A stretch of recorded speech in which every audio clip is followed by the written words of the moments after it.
शांति। आज 10 जनवरी 2026 के बाबा के अनमोल मधुर महावाक्य सुनेंगे। आज की बाबा की मुरली है यात्रा। बाबा कहे, तुम बच्चे गुप्त याद की यात्रा पर चल रहे हो। ये यात्रा बड़ी गुप्त है। मनुष्य दुनिया के समझते नहीं है कि सही में यात्रा क्या है। तुम यात्रा पर चल भी रहे हो और ले जाने वाला पंडा भी जरूर है। बाबा कहते ये यात्रा है निर्वाण धाम, मुक्ति धाम में जाने की। इस यात्रा में रहने से प्राप्ति बहुत है। साथ ही बाबा कहते इससे विकर्म विनाश होते हैं और आत्मा पावन बनती है। बाबा कहते ये यात्रा शास्त्रों में भी गाई हुई है, परंतु मनुष्य समझते नहीं। कहा हुआ है मन मना भव मध्याजी भव, अर्थात अपने को आत्मा समझकर प्यारे बाबा को याद करो। ये यात्रा ही है जो अपने समय पर ही पूरी होगी, उसके पहले नहीं। इसीलिए बाबा कहे तुम बच्चों को धीरज धरना है और धीरज के साथ इस यात्रा पर आगे बढ़ते जाना है। तो सुनते हैं आज के बाबा के अनमोल मधुर महावाक्य। ओम शांति। मीठे बच्चे, तुम्हारी याद की यात्रा बिल्कुल ही गुप्त है। तुम बच्चे अभी मुक्ति धाम में जाने की यात्रा पर हो। आज की मुरली से प्रश्न है, स्थूल वतनवासी से सूक्ष्म वतनवासी फरिश्ता बनने का पुरुषार्थ क्या है? उत्तर है, सूक्ष्म वतनवासी फरिश्ता बनना है तो रूहानी सर्विस में हड्डी हड्डी स्वाहा करो। बिना हड्डी स्वाहा किए फरिश्ता नहीं बन सकते, क्योंकि फरिश्ते बिगर हड्डी मांस के होते हैं। इस बेहद की सेवा में दधीची ऋषि की तरह हड्डी हड्डी लगानी है, तभी व्यक्त से अव्यक्त बनेंगे। बहुत सुंदर बात बाबा ने आज बताई कि सूक्ष्म वतनवासी फरिश्ता बनना है तो हड्डी को गलाना पड़ेगा, क्योंकि फरिश्तों को हड्डी मांस नहीं होता है। तो जब सेवा में हड्डी हड्डी लगाएंगे तब हड्डी गलेगी दधीची ऋषि की तरह और हम व्यक्त से अव्यक्त सहज बन जाएंगे। आज की मुरली से पहले गीत बजा है, धीरज धर मनवा तेरे सुख भरे दिन आ रहे हैं। ओम शांति। बच्चों को इस गीत से इशारा मिला है कि धीरज धरो। बच्चे जानते हैं हम श्रीमत पर पुरुषार्थ कर रहे हैं और जानते हैं कि हम इस गुप्त योग की यात्रा पर है। ये गुप्त योग की यात्रा है और पुरुषार्थ हम कर रहे हैं श्रीमत पर। वह यात्रा अपने समय पर पूरी होनी है। याद की यात्रा भी ऐसी जो अपने समय पर ही पूरी होनी है। मुख्य है ही ये यात्रा जिसको तुम्हारे सिवाय और कोई भी नहीं जानते हैं। यात्रा पर जाना है जरूर और ले जाने वाला पंडा भी चाहिए। इसका नाम ही रखा हुआ है पांडव सेना। यात्रा पर जाने वालों का नाम ही रखा हुआ है पांडव सेना। अब यात्रा पर है, स्थूल लड़ाई की कोई बात ही नहीं है। हर एक बात गुप्त है। यात्रा भी बड़ी गुप्त है। बाबा के इस ज्ञान मार्ग में हर एक बात बड़ी गुप्त यानी सूक्ष्म है समझने की। ये यात्रा भी बड़ी गुप्त है। शास्त्रों में भी है, लिखा हुआ है। बाप कहते हैं मुझे याद करो तो मेरे पास आकर पहुंचेंगे। तो यात्रा हुई ना। बाबा कहे ये यात्रा तो हुई ना। बाप सब शास्त्रों का सार बताते हैं, प्रैक्टिकल में एक्ट में ले आते हैं। हम आत्माओं को यात्रा पर जाना है अपने निर्वाण धाम, विचार करो तो समझ सकते हैं कैसी यात्रा है, कहाँ मंजिल है हमारी इस यात्रा की। तो बाबा कहे विचार करो तो समझ सकते हैं। यह है मुक्ति धाम की सच्ची यात्रा। सब चाहते हैं हम मुक्ति धाम में जाएं। ये यात्रा करने के लिए कोई मुक्ति धाम का रास्ता बताए। यात्रा पर जाने के लिए कोई गाइड तो चाहिए जो रास्ता बताए, परंतु बाप तो अपने समय पर आपे ही आते हैं। जिस समय को कोई नहीं जानते हैं, बाप आकर समझाते हैं तो बच्चों को निश्चय होता है। जब बाबा हम बच्चों को समझाते हैं तो हमें निश्चय होता है बरोबर यह सच्ची यात्रा है जो गाई हुई है। भगवान ने ये यात्रा सिखलाई थी। क्या है यात्रा? मन मना भव मध्याजी भव।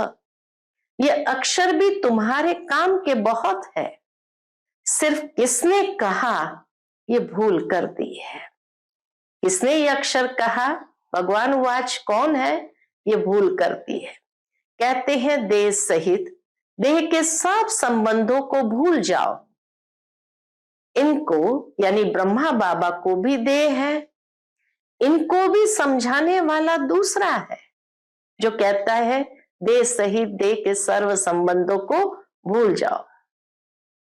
जिसको अपनी देह नहीं है वह बाप है विचित्र, उनका कोई चित्र नहीं है। और तो सबके चित्र है और सारे देहधारी के चित्र है। सारी दुनिया चित्रशाला है। हर एक का अपना अपना चित्र है जो लेकर के चल रहे हैं। तो बाबा कहे ये सारी दुनिया चित्रशाला है। कितने वैरायटी फीचर्स वाले मनुष्य इस चित्र के अंदर है, इस चित्रशाला में देखने को मिलते हैं। विचित्र और चित्र अर्थात जीव और आत्मा का वह मनुष्य स्वरूप बना हुआ है। जीव और आत्मा का वह मनुष्य स्वरूप बना हुआ है। तो वह बाप है विचित्र। समझाते हैं मुझे इस चित्र का आधार लेना पड़ता है। बरोबर शास्त्रों में है। भगवान ने कहा था जबकि महाभारत लड़ाई भी लगी थी, राजयोग सिखाते थे, जरूर राजाई स्थापन हुई थी। अभी तो राजाई है नहीं, राजयोग भगवान ने सिखाया था नई दुनिया के लिए, क्योंकि विनाश सामने खड़ा है। इसलिए भगवान ने ही आकर के नई दुनिया के लिए हमें राजयोग सिखाया था। समझाया जाता है ऐसा हुआ था जबकि स्वर्ग की स्थापना हुई थी, वह लक्ष्मी नारायण का राज्य स्थापन हुआ था। अभी तुम्हारी बुद्धि में है सतयुग था, अभी कलयुग है। फिर बाप वही बातें समझाते हैं। ऐसा तो कोई कह ना सके कि मैं परम धाम से आया हूं तुमको वापस ले जाने। दुनिया में कोई मनुष्य ये कह नहीं सकता कि मैं परम धाम से आया हूं तुमको वापस ले जाने। परम पिता परमात्मा ही कह सकते हैं ब्रह्मा द्वारा, और किसके द्वारा भी कह नहीं सकते। सूक्ष्म वतन में है ही ब्रह्मा विष्णु शंकर।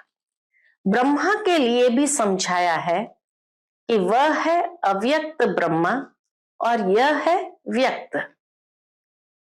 ऊपर है अव्यक्त ब्रह्मा, नीचे है व्यक्त। तुम अभी फरिश्ता बनते हो। फरिश्ते स्थूल वतन में नहीं होते हैं। फरिश्तों को हड्डी मांस नहीं होता है। यहाँ इस रूहानी सर्विस में हड्डी आदि सब खलास कर देते हैं, फिर फरिश्ते बन जाते हैं।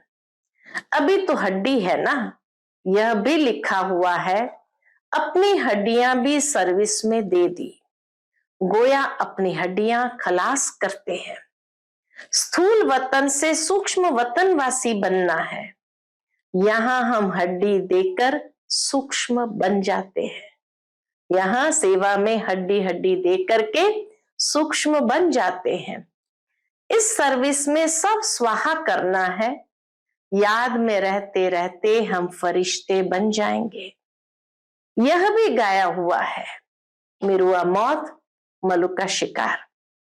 मलुक फरिश्तों को कहा जाता है, मिरुआ मौत मलुक का शिकार, मलुक फरिश्ते को कहा जाता है।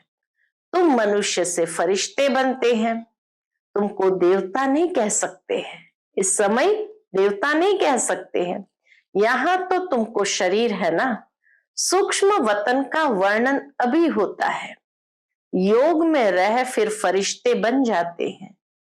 पिछाड़ी में तुम फरिश्ते बन जाएंगे। तुमको सब साक्षात्कार होगा और खुशी होगी। मनुष्य तो सब काल का शिकार हो जाएंगे। तुम्हारे में जो महावीर है वह तो अडोल रहेंगे। बाकी क्या क्या होता रहेगा, विनाश की सीन तो होनी है ना। अर्जुन को विनाश का साक्षात्कार हुआ, एक अर्जुन की बात नहीं है। तुम बच्चों को विनाश और स्थापना का साक्षात्कार होता है। पहले पहले बाबा को भी विनाश का साक्षात्कार हुआ।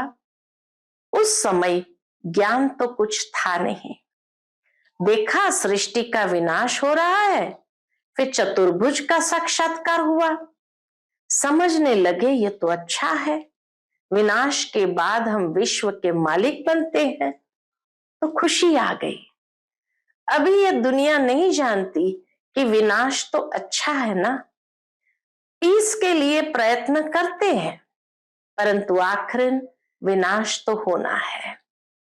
इसके लिए प्रयत्न करते, परंतु बाबा कहते आखिर तो विनाश होना है। याद करते हैं पतित पावन आओ, तो बाप आएंगे जरूर, आकर पावन दुनिया स्थापन करेंगे, जिसमें हम राजाई करेंगे। ये तो अच्छा है ना। पतित पावन को क्यों याद करते हैं? क्योंकि दुख है। पावन दुनिया में देवताएं हैं, पतित दुनिया में तो देवताओं के पैर आ न सकते। बाबा कहे पतित दुनिया में तो देवताओं के पैर आ नहीं सकते, तो जरूर पतित दुनिया का विनाश होना चाहिए। गाया हुआ भी है, महाविनाश हुआ। उसके बाद क्या होता है? एक धर्म की स्थापना सो तो ऐसे होगी ना। यहां से राजयोग सीखेंगे, विनाश होगा, बाकी भारत में कौन बचेगा? जो राजयोग सीखते हैं, नॉलेज देते हैं, वही बचेंगे। विनाश तो सबका होना है, इसमें डरने की बात नहीं। पतित पावन को बुलाते हैं, जबकि वह आते हैं तो खुशी होनी चाहिए ना।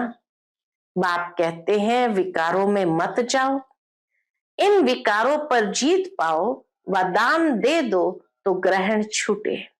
भारत का ग्रहण छूटता जरूर है, भारत का ग्रहण छूटता जरूर है। काले से गोरा बनना है। सतयुग में पवित्र देवताएं थे, वह जरूर यहां बने होंगे। तुम जानते हो हम श्रीमत से निर्विकारी बनते हैं। भगवान उवाच, यह है गुप्त। श्रीमत पर चलकर तुम बादशाही पाते हो।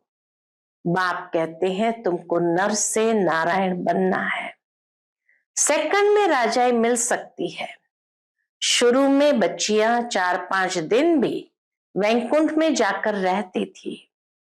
शिव बाबा आकर बच्चों को वैकुंठ का भी साक्षात्कार कराते थे। देवताएं आते थे, इतना मान शान से, तो बच्चों को दिल अंदर लगता है बरोबर गुप्त वेश में आने वाला बाप हमको समझा रहे हैं। ब्रह्मा तन में आते हैं, ब्रह्मा का तन तो यहां चाहिए ना। प्रजापिता ब्रह्मा द्वारा स्थापना बाबा ने समझाया है। कोई भी आते हैं तो उनसे पूछो किसके पास आते हो? पीके के पास। अच्छा, ब्रह्मा का नाम कभी सुना है? प्रजापिता तो है ना, हम सब उनके आकर बने हैं। जरूर आगे भी बने थे। ब्रह्मा द्वारा स्थापना तो साथ में ब्राह्मण भी चाहिए। बाप ब्रह्मा द्वारा किसको समझाते हैं? शूद्र को तो नहीं समझाएंगे। यह है ब्रह्मा मुख वंशावली ब्राह्मण। शिव बाबा ने ब्रह्मा द्वारा हमको अपना बनाया है। बाबा कहे शिव बाबा ने ब्रह्मा द्वारा हमें अपना बनाया है। ब्रह्मा कुमार कुमारियां कितने ढेर है, कितने सेंटर्स है, सब में ब्रह्मा कुमारियां पढ़ाती है। यहाँ हमको दादे का वर्षा मिलता है। भगवान वाच तुमको राजयोग सिखाता हूं। वह निराकार होने कारण इनके शरीर का आधार लेकर हमको नॉलेज सुनाते हैं। प्रजापिता के तो सब बच्चे होंगे ना। हम है प्रजापिता ब्रह्मा कुमार कुमारियां। शिव बाबा है दादा, उन्होंने एडॉप्ट किया है। तुम जानते हो हम दादे से पढ़ रहे हैं ब्रह्मा द्वारा। ये लक्ष्मी नारायण दोनों स्वर्ग के मालिक है ना। भगवान तो एक ऊंच ते ऊंच निराकार ही है। बच्चों को धारणा बड़ी अच्छी होनी चाहिए। बाबा कहते बच्चों को धारणा बहुत अच्छी होनी चाहिए। पहले पहले समझाओ। कौन सी बात? पहले पहले समझाओ। दो बाप है भक्ति मार्ग में। स्वर्ग में है एक बाप। पारलौकिक बाप द्वारा बादशाही मिल गई, फिर याद क्यों करेंगे? दुख है ही नहीं जो याद करना पड़े। स्वर्ग में दुख है ही नहीं जो याद करना पड़े। गाते हैं दुख हरता सुख करता, वह अभी की बात है। जो पास्ट हो जाता है उसका गायन होता है। जो पास्ट हो गया बाबा कहे उसका ही गायन होता है। महिमा है एक की। वह एक बाप ही आकर पतितों को पावन बनाते हैं। मनुष्य थोड़ी समझते हैं, वह तो पास्ट की कथा बैठ लिखते हैं। तुम अभी समझते हो बरोबर। बाप ने राजयोग सिखाया जिससे बादशाही मिली, 84 का चक्र लगाया। अभी फिर हम पढ़ रहे हैं, फिर 21 जन्म राज्य करेंगे, ऐसा देवता बनेंगे। ऐसे कल्प पहले बने थे। समझते हो हमने पूरा 84 जन्मों का चक्र लगाया। अब फिर सतयुग त्रेता में जाएंगे। तब तो बाप पूछते हैं आगे कितने बार मिले हो। यह प्रैक्टिकल बात है ना बाबा, प्रैक्टिकल एकदम ग्राउंड लेवल की बात करते हैं। नया भी कोई सुने तो समझेंगे 84 का चक्र तो जरूर है। जो पहले वाले होंगे उनका ही चक्र पूरा हुआ होगा। बुद्धि से काम लेना है। इस मकान में बाबा कहते इस मकान में अर्थात इस ड्रेस में बाबा हम आपसे अनेक बार मिलते हैं। जब बाबा पूछते कितनी बार मिले हैं तो बाबा कहते बुद्धि से काम लेना है कि इस ड्रेस में इस मकान में बाबा हम आपसे अनेक बार मिलते हैं और मिलते रहेंगे। पतित से पावन, पावन से पतित होते ही आए हैं। कोई चीज सदैव नहीं ही रहे ये तो हो ही नहीं सकता।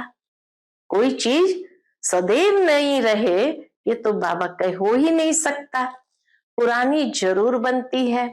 हर चीज सतो रजो तमो में आती है। अभी तुम बच्चे जानते हो नई दुनिया आ रही है, उसको स्वर्ग कहा जाता है। यह है नरक, वह है पावन दुनिया। बहुत पुकारते हैं हे पतित पावन हमको आकर पावन बनाओ, क्योंकि दुख जास्ती होता जाता है ना। परंतु ये समझते नहीं है कि हम ही पूज्य थे, फिर पुजारी बने हैं। द्वापर में पुजारी बने, अनेक धर्म होते गए। बरोबर पतित से पावन, पावन से पतित होते आए हैं। भारत के ऊपर ही खेल है। तुम बच्चों को अब स्मृति आई है। बाबा ने हर बात समझाई तो बच्चों को स्मृति आई है। अब तुम शिव जयंती मनाते हो, बाकी और कोई शिव को जानते ही नहीं है। हम जानते हैं। बरोबर हमको राजयोग सिखलाते हैं। ब्रह्मा द्वारा स्वर्ग की स्थापना हो रही है। जरूर जो योग सीखेंगे, स्थापना करेंगे, वही फिर राज्य भाग्य पाएंगे। हम कहते हैं बरोबर, हम कल्प कल्प बाप से ये राजयोग सीखे हैं। बाबा ने समझाया है। अभी ये 84 जन्मों का चक्र पूरा होता है, फिर नया चक्कर लगाना है। चक्र को तो जानना चाहिए ना। भल ये चित्र न हो तो भी तुम समझा सकते हो। यह तो बिल्कुल सहज बात है। बरोबर भारत स्वर्ग था, अब नरक है। सिर्फ वह लोग समझते हैं कलयुग अर्जुन बच्चा है। दुनिया के लोग समझते हैं कलयुग अर्जुन बच्चा है। तुम कहते हो यह तो कलयुग का अंत है, चक्र पूरा होता है। बाप समझाते हैं मैं आता हूं पतित दुनिया को पावन बनाने। तुम जानते हो हमको पावन दुनिया में जाना है। हम मुक्ति जीवन, मुक्ति धाम, शांति धाम, सुख धाम और दुख धाम को भी समझते हैं, परंतु तकदीर में नहीं है तो फिर यह ख्याल नहीं करते कि क्यों न हम सुखधाम में जाएं। तकदीर भी तो होनी चाहिए सुखधाम में जाने की। बरोबर हम आत्माओं का घर वो शांति धाम है। वहां आत्मा को ऑर्गन्स न होने कारण कुछ बोलती नहीं है। शांति वहां सबको मिलती है। सतयुग में है एक धर्म। यह अनादि अविनाशी वर्ल्ड ड्रामा है जो चक्कर लगाता ही रहता है। आत्मा कभी विनाश नहीं होती है। शांति धाम में भी थोड़ा समय ठहरना ही पड़े। ये बहुत समझ की बातें हैं। कलयुग है दुख धाम। कितने अनेक धर्म है, कितना हंगामा है। जब बिल्कुल दुख धाम होता है तब ही बाप आते हैं। दुख धाम के बाद है फुल सुख धाम। शांति धाम से हम आते हैं सुख धाम में, फिर दुख धाम बनता है। सतयुग में संपूर्ण निर्विकारी और यहां है संपूर्ण विकारी। ये समझाना तो बहुत सहज है ना। हिम्मत चाहिए। बाबा कहते ये समझाने की भी हिम्मत चाहिए। कहां भी जाकर समझाओ। यह भी लिखा हुआ है हनुमान सत्संग में पीछे जुतियों में जाकर बैठता था, तो महावीर जो होंगे वह कहां भी जाकर युक्ति से सुनेंगे। देखे क्या बोलते हैं। तुम ड्रेस बदलकर कहां भी जा सकते हो उनका कल्याण करने। बाबा भी गुप्त वेश में तुम्हारा कल्याण कर रहे हैं ना। मंदिरों में कहां भी निमंत्रण मिलता है तो जाकर समझाना है। दिन प्रतिदिन तुम होशियार होते जाते हो। सबको बाप का परिचय तो देना ही है, ट्रायल करनी होती है। ये तो गाया हुआ है। पिछाड़ी में सन्यासी राजाएं आदि आए। राजा जनक को सेकंड में जीवन मुक्ति मिली। वह फिर जाकर त्रेता में अनुजनक बना। जीवन मुक्ति एक सेकंड में मिली, लेकिन फिर त्रेता में जाकर अनुजनक बना। बाबा कहे ये शास्त्रों में कहानियां जरूर है। अच्छा, मीठे मीठे सिकिलते बच्चों प्रति माता पिता बाप दादा का याद प्यार और गुड मॉर्निंग। रूहानी बाप की रूहानी बच्चों को नमस्ते। हम सब रूहानी बच्चों की रूहानी माता पिता बाप दादा को याद प्यार, गुड मॉर्निंग और नमस्ते नमस्ते। शुक्रिया बाबा, शुक्रिया। आज की मुरली से धारणा के लिए मुख्य सार है। पहली पॉइंट, अंतिम विनाश की सीन देखने के लिए अपनी स्थिति महावीर जैसी निर्भय अडोल बनानी है। गुप्त याद की यात्रा में रहना है। दूसरी पॉइंट, अव्यक्त वतनवासी फरिश्ता बनने के लिए बेहद सेवा में दधीची ऋषि की तरह हड्डी हड्डी स्वाहा करनी है। आज का बाप दादा का मधुर वरदान हम बच्चों के प्रति है, पहली श्रीमत पर विशेष अटेंशन दे, फाउंडेशन को मजबूत बनाने वाले सहज योगी भव। पहली श्रीमत पर विशेष अटेंशन दे, फाउंडेशन को मजबूत बनाने वाले सहज योगी भव। बाप दादा की नंबर 1 श्रीमत है कि अपने को आत्मा समझकर बाप को याद करो। यदि आत्मा के बजाय अपने को साधारण शरीरधारी समझते हो तो याद टिक नहीं सकती। वैसे भी कोई 2 चीजों को जब जोड़ा जाता है तो पहले समान बनाते हैं, पहले उनको समान बनाते हैं। ऐसे ही आत्मा समझकर याद करो तो याद सहज हो जाएगी। ये श्रीमत ही मुख्य फाउंडेशन है। इस बात पर बार बार अटेंशन दो तो सहज योगी बन जाएंगे। आज का स्लोगन है, कर्म आत्मा का दर्शन कराने वाला दर्पण है, इसलिए कर्म द्वारा शक्ति स्वरूप को प्रत्यक्ष करो। कर्म आत्मा का दर्शन कराने वाला दर्पण है, इसलिए कर्म द्वारा शक्ति स्वरूप को प्रत्यक्ष करो। आज का अव्यक्त इशारा, इस अव्यक्त मास में बंधन मुक्त रह जीवन मुक्त स्थिति का अनुभव करो। उसके अंतर्गत ब्राह्मण सो फरिश्ता अर्थात जीवन मुक्त, जीवन बंध नहीं। ब्राह्मण सो फरिश्ता अर्थात जीवन मुक्त, जीवन बंध नहीं। न देह का बंधन, न देह के संबंध का बंधन, न देह के पदार्थों का बंधन। अगर अपनी देह का लगाव खत्म किया तो देह के संबंध और पदार्थ का बंधन आप ही खत्म हो जाएगा। ऐसे नहीं कोशिश करेंगे। कोशिश शब्द ही सिद्ध करता है कि पुरानी दुनिया की कशिश है, इसलिए कोशिश शब्द समाप्त करो, देह भान को छोड़ो। कोशिश शब्द ही सिद्ध करता कि पुरानी दुनिया की कशिश है, इसीलिए कोशिश शब्द समाप्त करो, देह भान को छोड़ो। अच्छा, ओम शांति।